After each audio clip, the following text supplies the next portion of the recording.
మరి నీళ్ళ శుద్ధి చేయాలి, అది కూడా ఈ టైంలో ఎందుకు చేయాలి? వర్షాకాలంలో వర్షాలు పడ్డ తర్వాత ఆ పడ్డ వర్షపు నీళ్లు మొత్తం కూడా చెరువులల్లా, గుంతలల్లా, బావులల్లా నిండుతాయి. నిండినప్పుడు మరి నీళ్ళ మీద నుంచి పోయినటువంటి గంగమ్మ నీరు అంతా కూడా కొన్ని క్రిములు, కీటకాలు అన్నిటితో పోయి ఆడ ఉంటది. మరి ఇప్పుడంటే బోర్లు వచ్చినాయి, నల్లలు వచ్చినాయి. ఒకప్పుడు ఎట్లా తాగుతుండే మా నీళ్లు? బాయిలు చెరలే కదా. మనమంటే మనుషులం బాయిలలో తోకుంటుంటే మేము. మరి పశుపక్షాలన్నీ కూడా ఎట్లా తాగుతాయి? మనకు అన్నం పెట్టే దేవత ఎవరు? గోతల్లి. ఆ గోతల్లికి మరి నీళ్లే నుంచి చెర్లకెళ్లే కదా, చెర్లు కుంటలు. ఆ చెర్లు కుంటల నీళ్లు అనేటివి ఆ యొక్క గోవు యొక్క పానం పాడగావద్దని చెప్పి ఈ యొక్క బతుకమ్మ పండుగ ద్వారా మనం అందరం కలిసి, ప్రతి ఇల్లు, ప్రతి కులము, ప్రతి వాడ, వీధి అందరం కలిసి ఆ యొక్క నీళ్లు తీసుకెళ్లి ఆ యొక్క కుంటలలో వదిలిపెడితే ఆ పువ్వులకు ఉన్నటువంటి గుణం ద్వారా ఆ యొక్క కుంటలు అనేటివి ప్యూరిఫై అవుతాయి, అంటే శుద్ధమైపోతాయి. అప్పుడు తాగడానికి అర్హత వాటికి వస్తుంది. తద్వారా గోవు, పశుపక్షాలన్నీ మంచిగా ఉంటాయి, ఆవులు, ఎడ్లు మంచిగా ఉంటాయి, తాగే మనుషులు కూడా మంచిగా ఉంటాయి, రోగాలు రావు. ఇంత గొప్ప పండుగ మన బతుకమ్మ పండుగ. ఈ యొక్క పండుగను మన పూర్వీకులు మనకిచ్చారు, దాన్ని మనం ముందుకు తీసుకెళ్తున్నాం. సరే, కొంతమందికి తెలియదు, కొంతమంది బతుకమ్మ ఏంది, మూఢనమ్మకాలు, ఏదో పూలు ఆడతారు. కానీ మూఢనమ్మకం కాదు. బతుకమ్మ కంటే గొప్ప పండుగ తెలంగాణలో ఇంకోటి లేదనొచ్చు. అంత గొప్ప తల్లి ఇది. బతుకమ్మ కాదు, మన బతుకులు బాగు చేసి మన బతుకులకు అన్నము నీళ్ళు ఇచ్చిన బ్రతుకమ్మ, మనకు బతుకునిచ్చిన బతుకమ్మ పండుగ. అంత గొప్ప పండుగలో ఈ రోజు మనం అందరం చేసుకుంటున్నాం. ఇంకోటి, ఈ రోజు గొప్పతనం ఏంటంటే సామూహిక బతుకమ్మ సంబరాలు. సామూహికం అంటే కులాలకు అతీతంగా మనం చేసుకునే పండుగ. చాలా గొప్ప విషయం. ఈ ఊర్లో అన్ని కులాలు కూడా, అందరు ఆడవాళ్ళు అందరూ కూడా ఉన్నట్టు చేసుకుంటారని చెప్పి తెలిసింది. నిజమేనా? చాలా గొప్ప విషయం. మనం ఎప్పుడైతే కులాలకు అతీతంగా కలుస్తామో అప్పుడే గెలుస్తాం. ఎప్పుడైతే విడిపోతామో అప్పుడు చెడిపోతాం. కాబట్టి ఈ రోజు ఈ యొక్క వేదిక ద్వారా అన్ని కులాల వారు కలిసి చేసుకుంటున్నాం. చాలా గొప్ప విషయం. ఈ మధ్య కొత్త పోకడలు వచ్చినాయి. ఏమంటున్నారు? నరకాసురుడు మావోడు, రావణాసురుడు మావోడు అంటారు. ఒకసారి ఆలోచించుండమ్మా, మంది పిల్లలను ఎత్తుకుపోయే రావణాసుడు మానవుడు ఎట్లయితాడు? మందిని ఆడపిల్లలు ఎత్తుకుపోయే నరకాసుడు మనవడు ఎట్లయితాడు? మన కులం వారిని ఎట్లా చెప్పుకుంటాం? ఒక బాబాసాహెబ్ అంబేద్కర్ ని మనవడని చెప్పుండి గర్విద్దాం. ఒక బాబు జగజీవన్ రామ్ ని మనవడని చెప్పుండి గర్విద్దాం. ఒక భాగ్యరెడ్డి వర్మను మనవడని చెప్పుండి గర్విద్దాం. అంతేగాని చరిత్రహీనులైనటువంటి వాళ్ళని మనోళ్ళని చెప్పుకోవడం వల్ల మన భవిష్యత్ తరాలకు మనం ఏం సందేశం ఇస్తున్నామో ఒకసారి ఆలోచించాలి మిత్రులారా. ఎస్, ఈ రోజు ఉండొచ్చు మనోళ్ళు, ఏదైనా లింక్ ద్వారా మనోళ్ళు అయ్యుండొచ్చు. వాస్తవానికి రావణాసుడు బ్రాహ్మణుడు, దళిత బహుజన వర్గాలకు చెందినవాడు కాదు. అది చరిత్రలో అందరూ తెలుసు. కానీ కేవలం రాముడితో కొట్లాడండి కాబట్టి రావణాసుడు మనోడు అంటే, మరి మంది పిల్లలను ఎత్తుకునే రావణాసుడు మనోడు అంటే రేపు మన పిల్లలకు ఏం నేర్పిస్తున్నాం? మనం పూరా మంది పిల్లలను ఎత్తుకురామని చెప్పి నేర్పిస్తున్నామా? కాదు కదా. మంచి గుణాలు నేర్పించాలి. మంచి గుణాలంటే ఎట్లుండాలి? అది మన భవిష్యత్ పిల్లలకు గర్వంగా చెప్పుకునేటట్టు ఉండాలి. నరకాసుడు మన్నింట్లో ఆడపిల్లలు ఎత్తుకొని పోయి ఇంట్లో దాపెట్టుకున్నాడు. గట్టిలో మనోడని ఎట్లా చెప్తామమ్మా? అది చెప్పుకుంటారే మన పిల్లలు పోయి మన్నిళ్ళకి వెళ్ళి 10 మంది పిల్లలు ఎత్తుకొని చూపుకుంటారు. సమాజం ఏమైతాడని బతుకు జైలు పాలవుతాడు. కాబట్టి అటువంటిది మనకు వద్దు.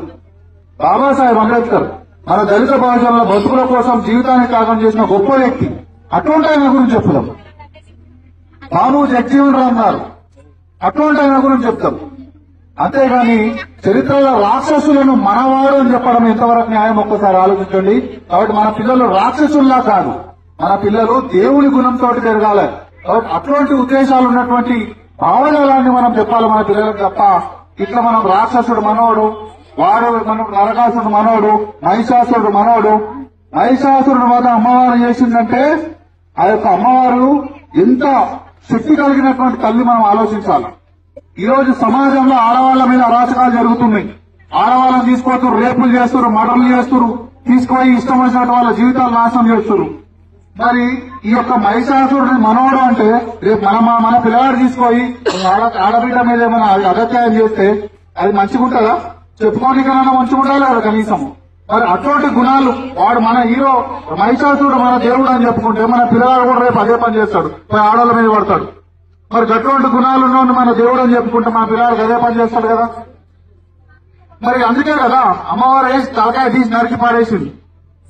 కాబట్టి మన ఆడబిడ్డలకైనా గాని మన మగ పిల్లలకు కానీ మంచి గుణాలు మంచి విషయాలు చెప్పాలి తప్ప ఇట్లా రాక్షసుడు బుద్ధులు వచ్చేటట్టు రాక్షసుడు మనోడు రావణాసుడు మనోడు రావణాసుడు కేవలం సీతమ్మ వారినే ఎత్తుకోలే ఇంకా 100 మంది ఇంకో 200 మందిని ఎత్తుకొని పోయిండు. ఆ యొక్క అరాచకాలను తట్టుకోలేకనే ఆ రోజు రాముని ద్వారా ఆ యొక్క రావణాసుని యొక్క వధ చేయించడం జరిగింది. మరి మరి రావణాసుని ఒక్కరిని చంపిండు, ఇంకెవరు మంది పిల్లల్ని ఎత్తుకోవాలంటే వాళ్ళు కూడా రాముని వైపు నిలబడ్డటువంటి రాముని వర్గం వాడైనటువంటి వాళ్ళు కూడా తన తమ్ముని భార్యను ఎత్తుకొని పోయిండు. మరి వాళ్ళని కూడా చంపిండు కదా. మరి నీ లెక్క ప్రకారం వాళ్ళు మరి రావణాసుడి వర్గం కాదు కదా. కాబట్టి చెడు ఎవరు చేసినా మనం దాన్ని వ్యతిరేకించాల్సిందే, మంచి ఎవరు చేసినా దాన్ని మనం సమర్థించాల్సిందే. వాడు మన కులపోడు కానీ కాకపోని మనం రోడ్డు మీద పోతున్నాము, కింద పడ్డాము, మనకేదో వేరే కులపోడు సాయం చేసిండు, మనం తిడతామా? అయ్యో పాపం మనకు సాయం చేసిండు, ఏ కులమైతే ఏంది, ఏ ఊరైతే ఏంది అంటమానమా? కాబట్టి అటువంటి గుణాలను మన పిల్లలకు చెప్పుకుంటే మన పిల్లల భవిష్యత్తు కూడా బాగుంటది. వాని బుద్ధి వంకర బుద్ధి పోదు, తప్పుడు దారి దొక్కదు.